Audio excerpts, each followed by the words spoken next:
శ్రీ గురుచరిత్ర అధ్యాయం 5 శ్రీ గణేశాయ నమః శ్రీ సరస్వతే నమః శ్రీ గురుభ్యో నమః. నామధారకుడు. మహానుభావ, భగవంతుడు కలియుగంలో కూడా 2 సార్లు అవతరించారంటిది కదా, వాటిని వివరించండి అన్నాడు. అతని శ్రద్ధాభక్తులకు సంతోషించి సిద్ధుడిలా చెప్పాడు. మంచిది, ఆ కథలు వినడం వలన నీకెంత ప్రయోజనమో అవి చెప్పడం వలన నాకు అలాంటి ప్రయోజనమే కలుగుతుంది కనుక చెబుతాను, శ్రద్ధగా విను. ధర్మాత్మలను రక్షించి దుష్టుల దౌష్టాన్ని రూపుమాపడానికే భగవంతుడు తన లీలల చేత మానవ రూపంలో అవతరిస్తూ ఉంటాడు. ఈ కలియుగంలో కూడా అలానే. ఇప్పుడు మనం కూర్చున్న గంధర్వపురానికి తూర్పు దిక్కిన దూరంగా పవిత్ర గోదావరి సమీపంలో ఉన్న పిఠాపురం అనే అగ్రహారంలో ఆయన అవతరించారు. పిఠాపురంలో అప్పలరాజు శర్మ, సుమతి అనే పుణ్య దంపతులు ఉండేవారు. వారు బ్రాహ్మణులు, అపస్తంభ శాఖకు చెందినవారు, దత్త భక్తులు. వారికి ఎందరో పిల్లలు పుట్టారు, కానీ అందరూ చనిపోగా 2 మాత్రమే బ్రతికారు. వారిలో ఒకడు కుంటివాడు, మరొకడు గుడ్డివాడు. తర్వాత కూడా 2 పిల్లలు పుట్టి చనిపోయారు. నిత్యము భిక్షకై వచ్చే వారికి శ్రీ దత్త రూపాలుగా భావించి వారు భిక్ష సమర్పించుకునేవారు. ఒక అమావాస్య నాడు వారింట్లో బ్రాహ్మణులను పిలిచి శ్రాద్ధకర్మ ప్రారంభించారు. అలాంటి రోజున బ్రాహ్మణుల భక్తుల భోజనం చేయకముందే మరెవ్వరూ భోజనం చెయ్యరాదని శాస్త్రం అని ఆనాడు బ్రాహ్మణులకు భోజనం వడ్డించకముందే వారింటికి దండక మండలు దారి అయిన ఒక సన్యాసి వచ్చి భిక్ష కోరాడు. శ్రాద్ధ కలాపంలో నిమగ్నుడై ఉన్న ఇంటి యజమానికి సంగతి తెలియదు. ఇల్లాలైన సుమతి ఆ వచ్చిన సంయమీంద్రుడు శ్రాద్ధభోక్త అయిన పరమేశ్వరుడినేనని, తన కులదైవమే శ్రీ దత్తాత్రేయుడేనని విశ్వసించి ఆయనకు భిక్ష ఇచ్చింది. ఆమె భక్తి విశ్వాసాలకు సంప్రీతుడైన ఆ యతీంద్రుడు యథార్థమైన తన దత్తాత్రేయ స్వరూపంలో దర్శనమిచ్చారు. నామధారక, అప్పటికి ఆ స్వామిని చూడడానికి 1000 కనులు చాలవు. వర్ణించడానికి ఎన్ని వేల నాలుకలైనా సరిపోవు. 2 చేతులలో శంఖ చక్రాలు, 2 చేతులలో డమరు త్రిశూలాలు, మిగిలిన 2 చేతులలో జపమాల కమండలాలు ధరించి 6 బాహువులతో 3 ముఖాలతో స్వామి వెలిగిపోతున్నారు. వెండి కొండవలే తెల్లని కాంతితో ఆయన మూర్తి భవించిన శుద్ధ సత్వము అన్నట్లు ప్రకాశిస్తున్నాడు. ప్రపంచంలోని దీనులను ఉద్ధరించడానికి 6 చేతులు చాలక అనేకమైన బాహువు వలె ఆయన శిరస్సు నుండి వచ్చాయి అన్నట్లు ఆయన జటాజూటం నుండి జుట్టు పాయలుగా వేలాడుతున్నది. ఆ తల్లి సుమతీదేవి తన జన్మ సార్థకమయ్యేలా ఆ అమృతమూర్తిని ఓడలెల్లా కళ్ళు చేసుకొని ఆ కన్నులతోనే పానం చేయసాగింది. అప్పుడు ఆ కరుణాకరుడు, తల్లి, అచంచలమైన నీ విశ్వాసానికి సంప్రీతుడయ్యాను. శ్రాద్ధ బ్రాహ్మణులు భోజనం చెయ్యకముందే నేను పరమేశ్వరుడు అన్న విశ్వాసంతో భోజనం పెట్టావు. నీ అభీష్టం ఏమిటో చెప్పు, నేను తప్పక నెరవేర్చగలను అన్నాడు. స్వామి మాటలు అమృతధారలైన ఆమె చెవుల ద్వారా శరీరంలోని సర్వధాతువులలోకి ప్రవహించాయి. జగన్మోహనమైన శ్రీ దత్తాత్రేయ స్వామి దర్శనంతో ఆమె కన్నులు ఆయన యొక్క అమృత వాక్కులు వినడం వలన ఆమె చెవులు బ్రహ్మవాక్కులైన వేదాలను వినిన ఋషిసత్వములు చెవుల వలె పరమ పావనము అయ్యాయి. ఆమె కృతజ్ఞతతో, పరమాత్మ, యోగులను కూడా ముగ్ధులను చేసేలా దర్శనమిచ్చావు. అంతేగాక నా చేతి అన్నం స్వీకరించావు. ఇంతకంటే నాకేమి కావాలి? నేను ధన్యురాలను. ఈనాటి శ్రాద్ధ దేవతలైన మా పితృదేవతలు కూడా ధన్యులయ్యారు. నీవు భక్తుల కోరికలు తీర్చే కల్పవృక్షానివి. నీవు నన్ను తల్లి అని సంబోధించావు కనుక నేను ప్రత్యేకంగా నిన్ను వరమడగవలసిన పని లేదు. నీవిచ్చిన మాటలు నిలుపుకో చాలు అన్నది. భక్తి శ్రద్ధ వలన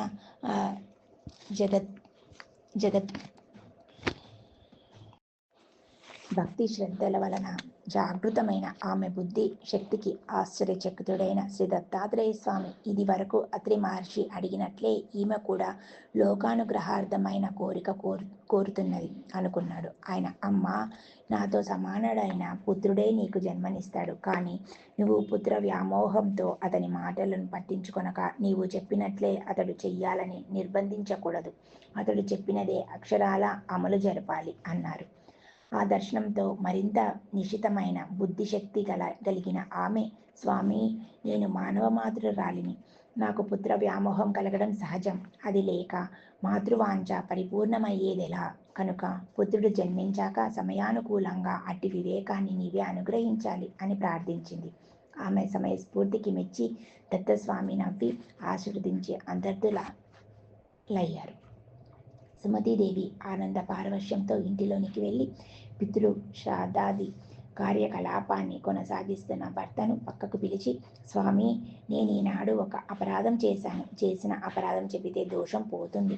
శ్రాద్ధ బ్రాహ్మణులు ఇంతవరకు భోజనం చెయ్యలేదు కదా. కానీ ఇప్పుడే ఒక సన్యాసి వచ్చి భిక్షం అడిగాడు. ఆయన యజ్ఞపతి, శ్రాద్ధ ఫలభోక్త అయిన శ్రీ దత్తాత్రేయ స్వామి అని భావించి భిక్ష ఇచ్చాను. ఆయన సంతోషించి తమ నిజరూపమైన దత్తాత్రేయ స్వామిగా దర్శనమిచ్చారు అని చెబుతూ ఉంటే ఆమె శరీరం రోమాంచితమై కంఠం గద్గదమైన కన్నులు ఆనంద బాష్పాలతో నిండాయి. ఆ మాటలు విన్న రాజశర్మ ఆమె ముఖంలో తాండవిస్తున్న ఆనంద పారవశ్యానికి ఆశ్చర్యచకితుడై సంతోషంతో, సాధ్వి, మనము బ్రాహ్మణులకు భోజనం పెట్టి ఆ శ్రాద్ధకర్మను యజ్ఞభోక్తి అయిన విష్ణువుకే కదా అర్పిస్తాము. అటువంటప్పుడు నీవు పెట్టిన భిక్ష భగవంతుడే స్వయంగా గ్రహించాడంటే అది మన మహద్భాగ్యము. అది కేవలం నీ విశ్వాస ఫలమే. నీవు చేసిన ఈ మంచి కార్యం వలన నీవేగాక అందరము కృతార్థులమయ్యాము. శ్రీ దత్తాత్రేయ స్వామి మధ్యాహ్న సమయంలో అనేక రూపాలలో భక్తులను ఉద్ధరించడానికి అతిథి వలె సంచరిస్తుంటాడని విన్నాము. ఆచరణలో జరిగిన లోపం వలన అతిథి ఆకలితో తిరిగిపోతే సాక్షాత్తు శ్రీవారే తిరిగిపోయినట్లు నీవు చేసిన పని ఎంతో కళ్యాణకరమైనది అని ప్రశంసించాడు. అప్పుడు ఆ పరమ సాధ్వి తనకు స్వామి వరమిచ్చిన సంగతి వివరంగా చెప్పింది. రాజశర్మ ఆనందభరితుడై, కళ్యాణి, నీవు మన వంశానికి, ప్రపంచానికి కూడా మంగళకరమైనదే కోరావు. నేను ధన్యుణ్ణి అని ఆమెను మనస్సారా అభినందించి మిగిలిన శ్రాద్ధ కలాపాన్ని యథావిధిగా పూర్తి చేశాడు. త్వరలో ఆ సతీమ తల్లి సుమతీదేవి గర్భం ధరించి ఒక భాద్రపద శుక్ల చతుర్దశి ఉదయం శుభముహూర్తంలో కాలాతీతుడు, పుట్టుక లేనివాడు అయిన భగవంతుని పుట్టుకనిచ్చింది. దైవజ్ఞులు ఆ శిశువు యొక్క జన్మ లగ్నము గ్రహస్థితి గణించి సాక్షాత్తు కల్పవృక్షమే వారింట వెలిసిందని, సాక్షాత్తు దత్తాత్రేయుడే అవతరించాడని అన్నారు. రాజు శర్మకు కలిగిన అదృష్టాన్ని పూర్వం అత్రి మహర్షి ప్రాప్తించిన మహద్భాగ్యంతో పోల్చారు. ఆ శిశువు పాదాలలో దివ్య చిహ్నాలు మొదలగున శుభలక్షణాలతో అప్రతిమాన తేజస్సులతోనూ ప్రకాశిస్తుండడం వలన అతనికి శ్రీపాదుడు అని నామకరణం చేశారు. నామధారక అది కలియుగంలో శ్రీ దత్తాత్రేయ స్వామి యొక్క మొదటి అవతారం. పుట్టినది మొదలు శ్రీపాదస్వామి శుక్లపక్ష చంద్రునిలాగా అందరికీ ఆహ్లాదాన్ని అందిస్తూ ఆనందం చిందిస్తూ ముద్దుల మూటలు గడుతూ పెరిగి 8 ఏండ్ల వాడయ్యాడు. అతని ముద్దు ముచ్చటలు తల్లిదండ్రులకే గాక ఆ ఊరి వారందరికీ తనివి తీరా అనుభవించారు. అతని పాదస్పర్శతో ఆ ఊరు, అతని జననము, బాల్య జీవితాల వలన ఆ పవిత్ర గోదావరి ప్రాంతము ఎంత ధన్యత పొందాయో చెప్పతరమా? 8వ ఏట అతని తల్లిదండ్రులు ఒక శుభముహూర్తంలో అతనికి ఉపనయనం చేశారు. సామాన్యంగా అటు తర్వాత వటువును తగిన గురువు వద్ద అధ్యయనం చేయిస్తే కానీ వేదం రాదు. కానీ ఈ శ్రీపాదస్వామి తనకు ఉపనయనమైన మరుక్షణమే శిష్యులకు వేద పాఠాలు చెప్పి వెనుక శ్రీ దత్తాత్రేయ స్వామి సుమతీదేవికి ఇచ్చిన మాట యథార్థమని నిరూపించుకున్నాడు. ఇది ఆ భగవంతుడికి తప్ప వేరొకరికి సాధ్యమా?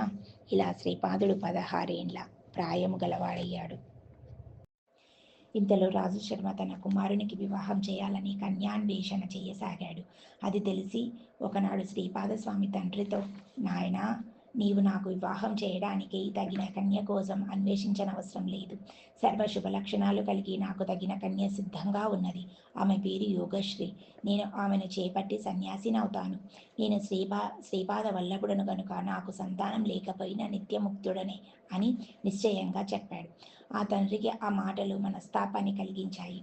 కన్నుల నీరు కారుతుంటే రాజుశర్మ గద్గద స్వరంతో పెళ్ళుబొక్కుతున్న పుత్ర వ్యామోహంతో స్వామితో ఇలా వాపోయాడు.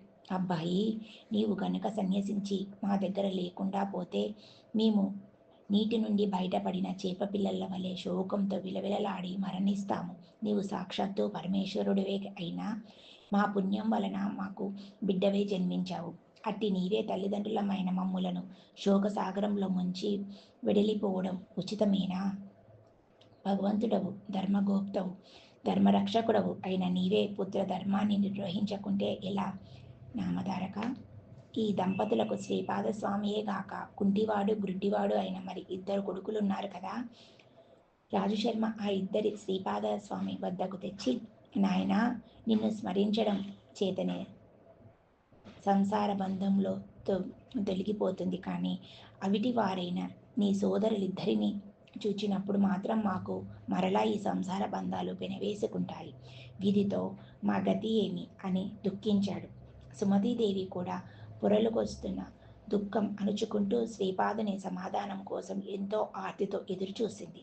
వారి బాధను గుర్తించిన శ్రీపాదస్వామి అన్నలిద్దరినీ తన అమృతహస్తంతో స్పర్శించాడు. సంజీవిని స్పర్శ చేత చనిపోయిన వారికి ప్రాణమొచ్చినట్లు స్వామి స్పర్శ చేత తక్షణమే వారిద్దరూ పాద నేత్రవంతులై సుందర సుకుమారులమైన రూపాలతో ప్రకాశింపసాగారు. సర్వతంత్ర స్వరూపుడు సకల జగన్ని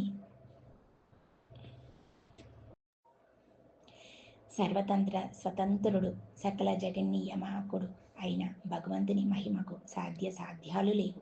ఈ అద్భుత సన్నివేశం కన్నులారా చూచిన ఆ తల్లిదండ్రులు శ్రీపాదుడు కేవలం తమ పుత్రుడన్న భ్రాంతి పటాపంచలైంది. అతడు లేని చోటే లేదు కనుక అతడు తమ దగ్గర లేకుండా పోతున్నాడన్న వ్యామోహం అంతరించింది.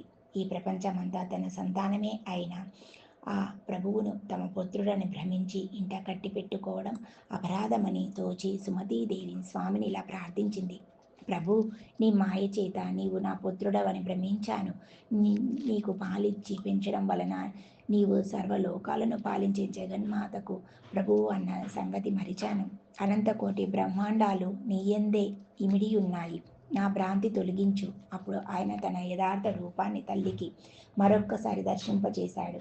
ఆ దివ్య మనోహర మంగళ సుకుమార సుందరమూర్తి ఆమె చూస్తుండగానే కోటి సూర్యుల కాంతితో కోటి చంద్రుల చల్లదనంతో చూచేవారి దేహాలలోని ప్రతి అణువు అమృతంతో ముంచి వేసేలా దర్శనమైంది.